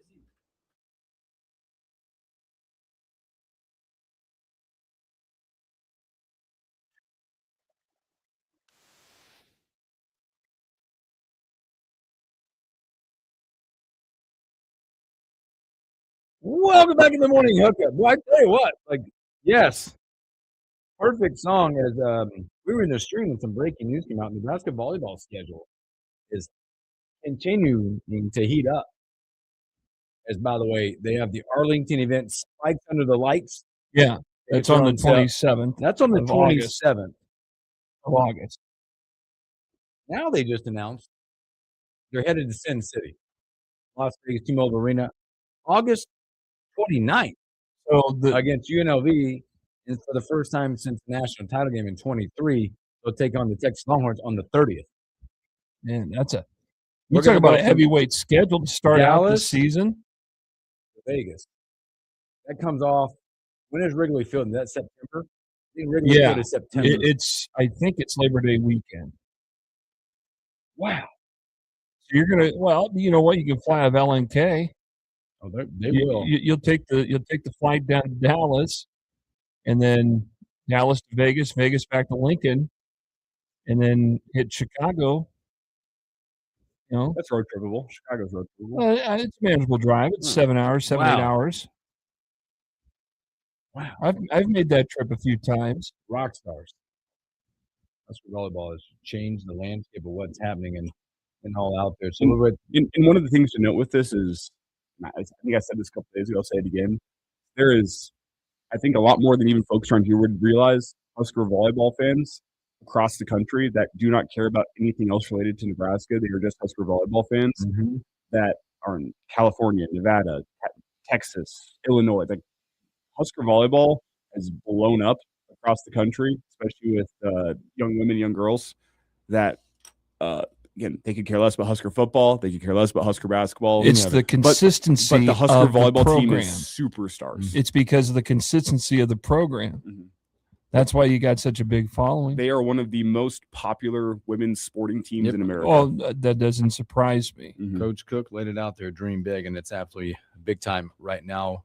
Speaking of big time, it's the Almanac. Jeff Oates. Yeah, far from it. How you like that? It's a big time weekend, Mozi. Big time weekend. It started last night. It is a very busy week. In fact, it all started on Tuesday or Wednesday for soccer. Then you got district baseball. It started yesterday, and then some of those districts wrap up today. Some wrap up tomorrow. District soccer's in the book for a lot of teams. We've got representation from Lincoln going off to state soccer next week up in Omaha. And really next week it's going to be busy up there because you have not just soccer that's going to be played, but you got state baseball that starts up. The next 2 to 3 weeks up there, it's going to be busy with a lot of traffic at some of the local venues. Again, soccer going to be at Morrison Stadium in Omaha, and then state baseball will begin at UNO and at Warner Park, and then go through that weekend the following week. And then as that continues, state track will start up that week at Burke Stadium in Omaha. So it's a very busy time. Fall sport or spring sports wrapping up.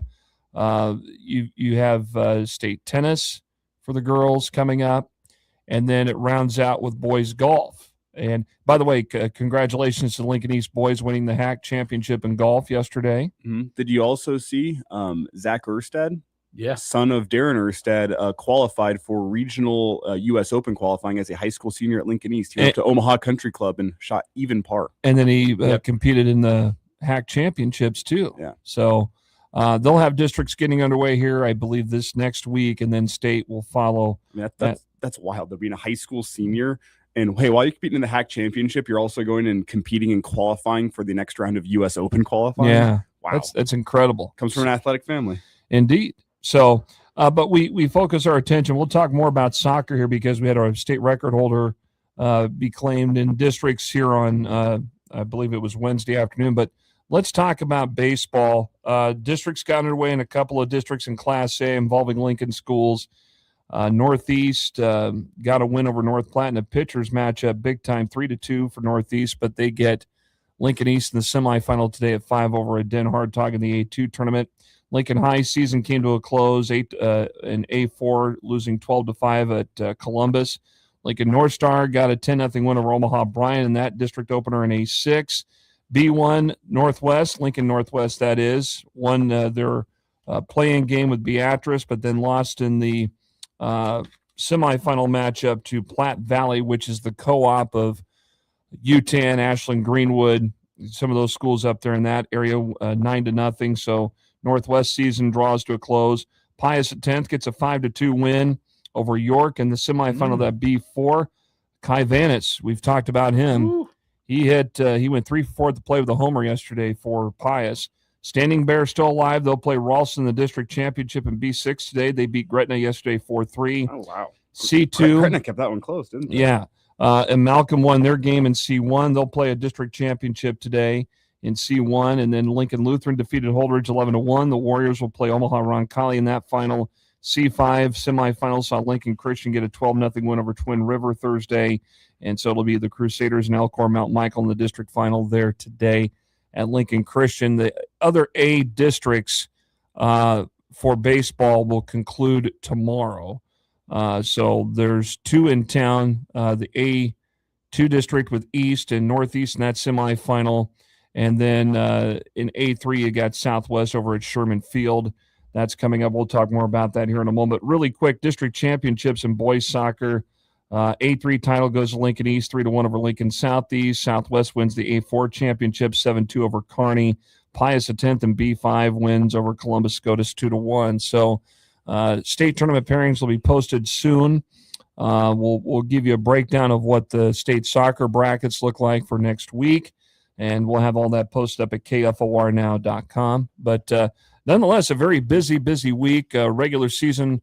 My final regular season game I saw was Monday with Southwest and Northeast, and Southwest just dominant. Hitting the ball in the gaps was a big thing for them, and they get a 9-0 victory. So we'll see how things go from there, and what's going to be a very busy weekend for sports.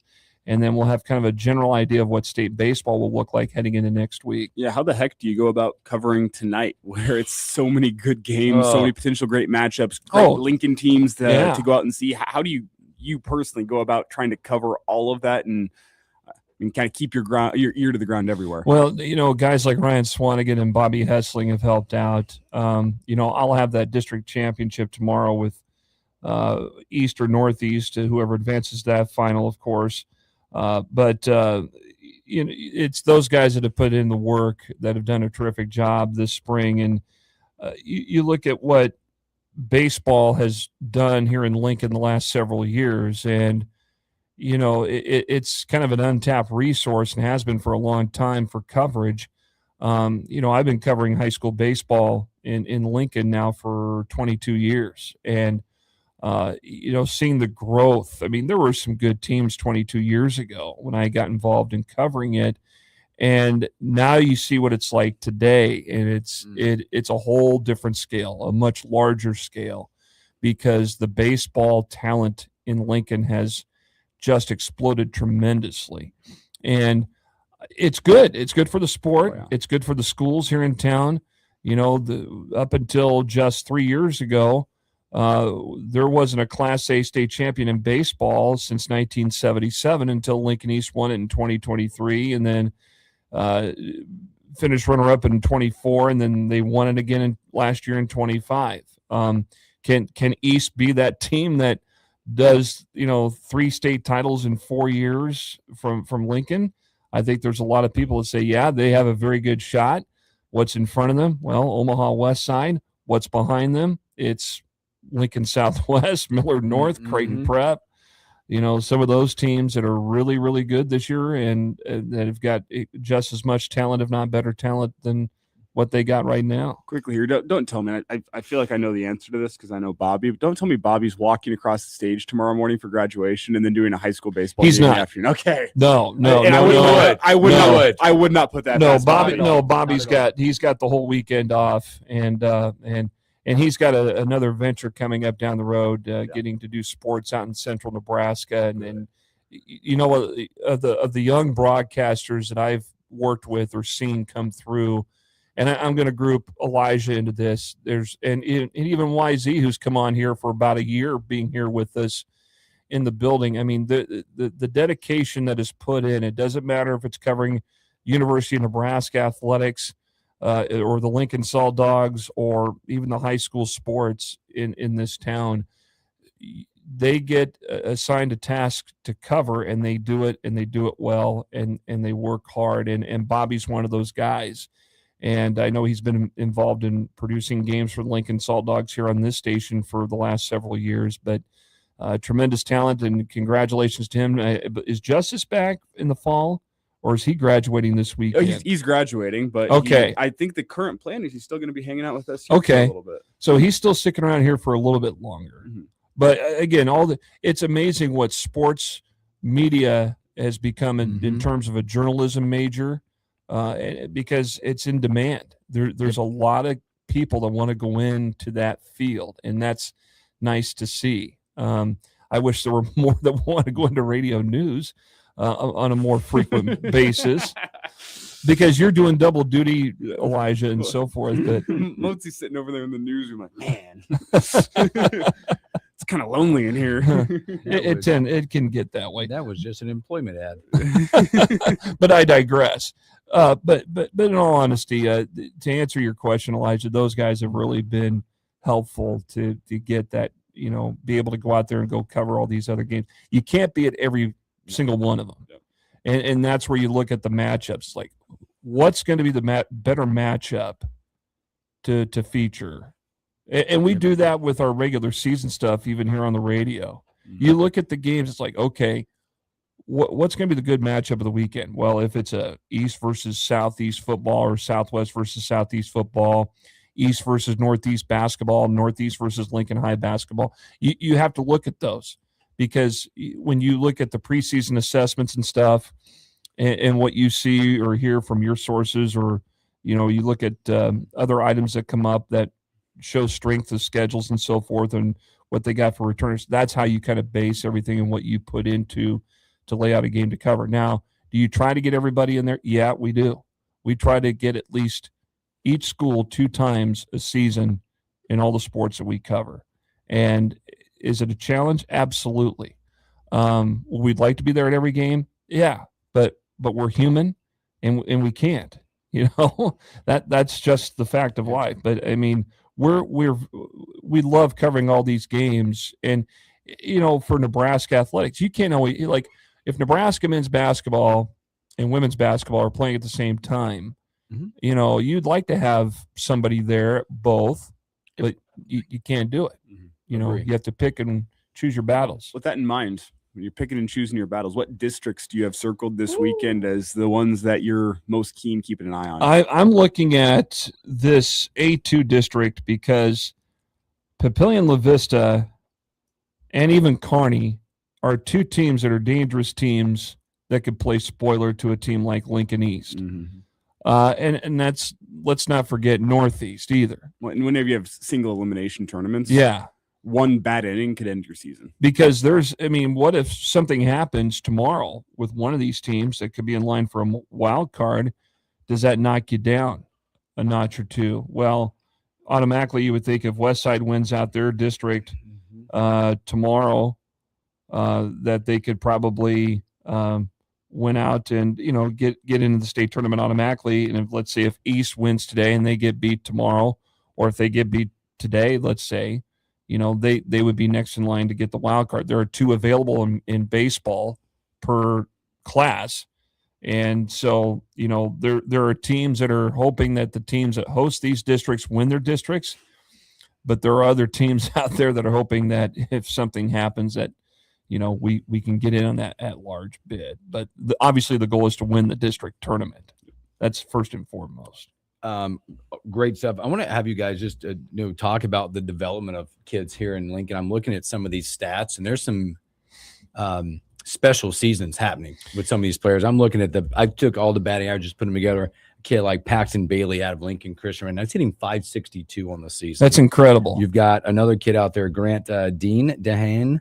He's Dehan, 464. Kid from your alma mater, Barrett Batt. He's hitting 479. Barrett Batt is a guy that is a sophomore that is on the recruiting scope for a lot of schools. When Barrett Batt was a freshman, he kind of bloomed onto the scene right away, and he was one of the guys picked this year to have an outstanding season as a sophomore. And he's been pretty efficient for them at the plate for Northeast this year. And I think you look at next year for him, and if you look at some of the other guys that they got that are young, that are getting experience, you continue to develop them during the summer months with Legion Ball, and then maybe do some off-season stuff with them. I mean, they could be, no question, a tough team to handle. But, he does play a lot of fall ball, I believe, and he's a pretty good ball player, not just in the field, but as a hitter. He's tremendous. He's fun to watch. Also just looking at, because I know I love the pitching stuff, I'm looking at this thing that's credible to me that there are in the high school level, they're the top 10 ERAs right now, all under 1. Yeah, there's some guys that got 0. Right now, like a kid, again, I'm looking at the low kids, not leaving the metro and stuff out, but Porter Maxon out at Pius, 0.51. Grayson Bjorkman, 0.55. He's over at Fisher East. Irons, 0.74. I'll mention Bubba Day, the Tennessee commit out at Scott, 0.75. Yeah. Incredible seasons these kids are having. I mean, and baseball has always been kind of a hotbed. Like in Omaha, they've always been a hotbed for baseball talent for a lot of major schools across the country. It's no surprise you may see 4 or 5 guys a year out of Omaha or more that go play for Division I teams because of pitching, because of hitting, or just their overall skill play out in the ball field. I look at Kyle Peterson as a prime example. There's a kid that came out of Creighton Prep. He goes out to Stanford, has a pretty good college career, and ends up in the majors. Now he's a broadcaster for ESPN. Before him, I think of Greg Olson, who out of Omaha Northwest had a great college career at Auburn and pitched in the majors for a number of years. Tim Burke, who is out of Omaha, went to Roncalli and pitched for Nebraska in the late 70s, early 80s, and then pitched for the Montreal Expos. All these guys from Omaha, and we all know about Alex Gordon and Jabba Chamberlain, some of them. But I mean, it's nice to see a lot of Nebraska representation in the majors or at the major college level. But it's spreading across the state now because baseball has now been sanctioned to be a spring sport at some of these smaller schools. And I think there are more and more of these smaller B and C size schools that are saying, hey, we want to get involved too. I mean, our kids want to play ball. It's always been a summer sport with Legion ball because in the past they have not had that. Either they haven't had the budget for spring baseball. For many years, it was one class. Now it was brought back into two classes. Now it's three classes. Yeah, that was about 4 years ago they added C? Yeah, 4 or 5 years ago they added Class C. And then before that, about a decade ago, they brought in Class B. And then for a long time, from about the early 80s up until about 10 years ago or so, it was always a one-class sport.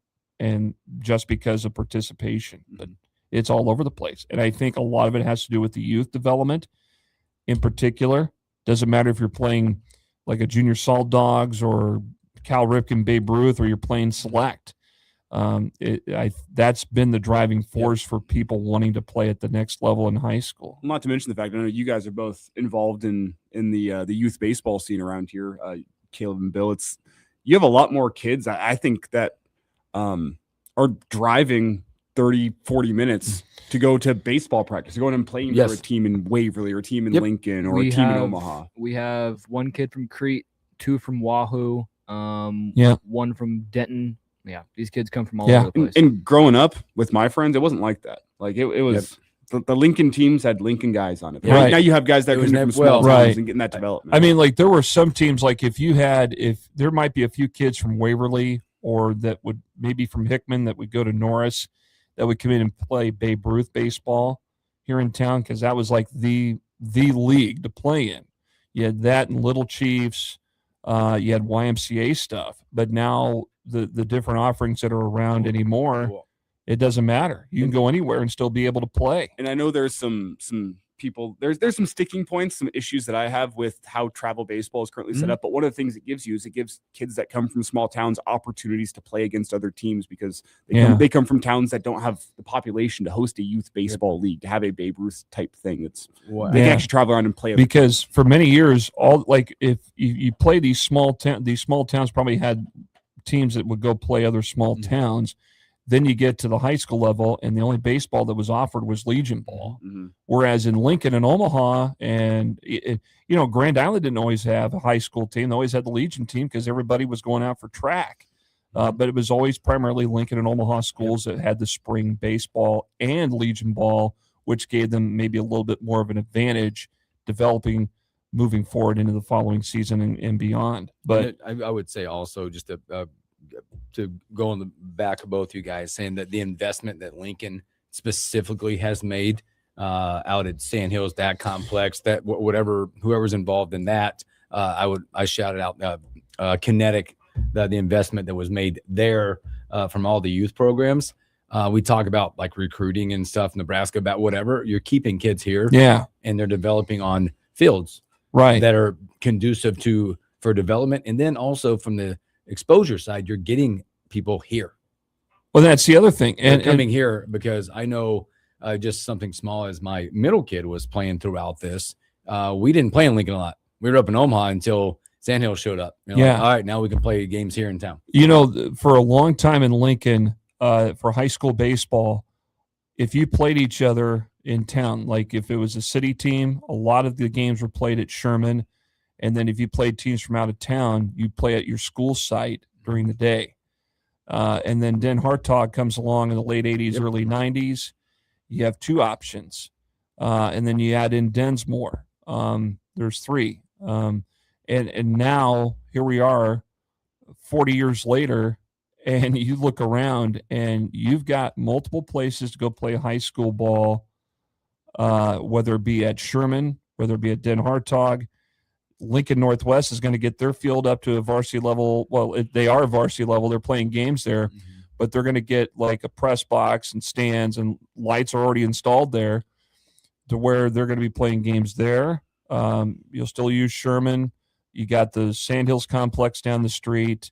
You still use a little bit of Densmore, but there are, more options available to go play games and be able to schedule games to where maybe you can reduce the travel time, or at least, schedule more games in town to be played at those locations. So really quick, before we get to YZ, I think he's got a question for me to try to answer. Want to give a shout out to Ansley Trainer at Lincoln Southwest. 57 goals scored in a quick 8-week season. That's amazing. That is truly amazing. And here's what happened on Wednesday in the district championship. She scored the third goal of the match, her third goal of the match. That gave her the all-class state record for goals in the season, so she finished the match with 4 goals in the game. Southwest wins over Columbus 10-1 to win the A1 district championship and try to play for 3 in a row for a state title this next week. I'm not sure if that stat can get any more wild, but that's wild crazy. 3.6 goals per game. That's incredible. She averaged a hat trick every game. That's incredible. That's ridiculous. So, but congratulations to her. Southeast girls go to state. They win the H6 title, and then Millard South beat Lincoln East in the A7 district championship for girls soccer. So there you go. There you go. YZ. Well, you jumped the gun, Moats. That was going to be my question. But it's okay. We can. Can you improvise? Yeah, we can pivot. Pivot. So this is girls. No Friends watchers. Pivot. Goals scored by an individual girl in a single match. Ooh. It was 1997, if that gives you any hint. Can you give me a school? We were freshmen in college. Yeah. Omaha Ron Colley. Oh, that's not going to help out. Yeah, you stumped me today, man. Angie Gargano scored 9 goals in one match. 9. By herself. Wow. By herself. Oh, man. I'm trying to 9 goals. Huh? That's crazy. Nuts. I wonder what the final score of that I was going to say, what's the final score? I would love to know what the opposing team's game plan was, at halftime. Stop her. Yeah. We're just going to put 7 people on her. Stop her. Anybody else can score. Trap. Do whatever you can. Go a basketball route. Throw in a trap. Boxing one. Yeah, boxing one. It's just she's in the middle, and you're just doing this. You're super high line. You could put 11 people in the goal. There. But 9 goals. That's goodness. Incredible. All right. Wow. Well, all right, YZ. Thank you. You stumped me. Moti, thank you, my friend. All right. Have a good sports weekend, fellas. Take care. Here was the Almanac, Jeff Moats. Take our final break. Come back. We'll wrap up this Husker Homer Friday.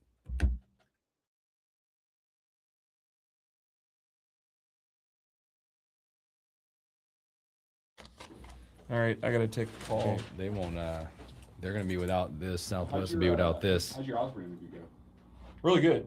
This kid for Southwest. Hamas? Won't play. Yeah. Hamas. We'll talk. That'll be something to watch. He's been on a run. What team was that?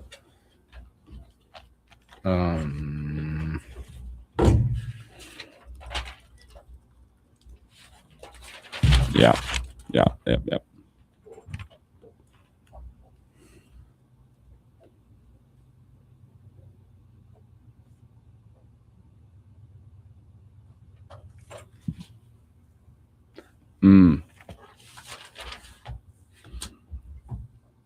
I wonder if it's disciplinary. No.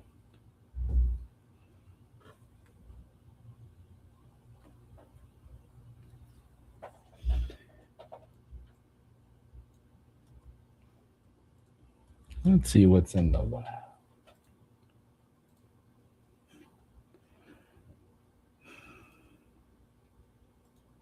didn't realize that girl from I just saw that snap. The UCLA, Megan Grant from UCLA softball. That was her 36th home run of the year. Yeah, she leads the. She's tied with. She leads the conference. Yeah, OU's Kendall Wells with the most 36. My goodness. They're both one home run away. This stat is they're both one home run away from tying the single season home run record. Yikes.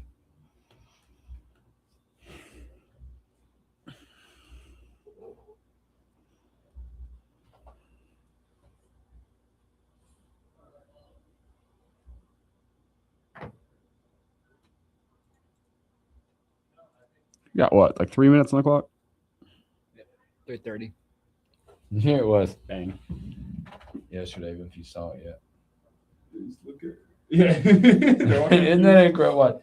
He's like, dude, bro. It's not a force play.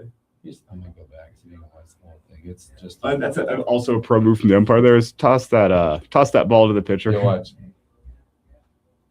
Step on it. Huh. Yeah, he's good play. It's like, what? Catcher, like, no awareness either. Good play. This should get you benched for multiple games. Did you see it?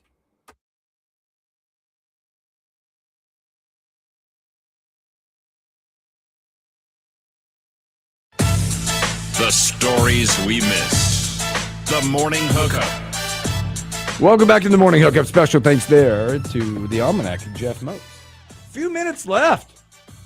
Thanks for hanging out with us on a Husker Home Friday. Big weekend, Nebraska sports. Big weekend, things to watch. We got Husker baseball tonight. Yasa goes to the bump.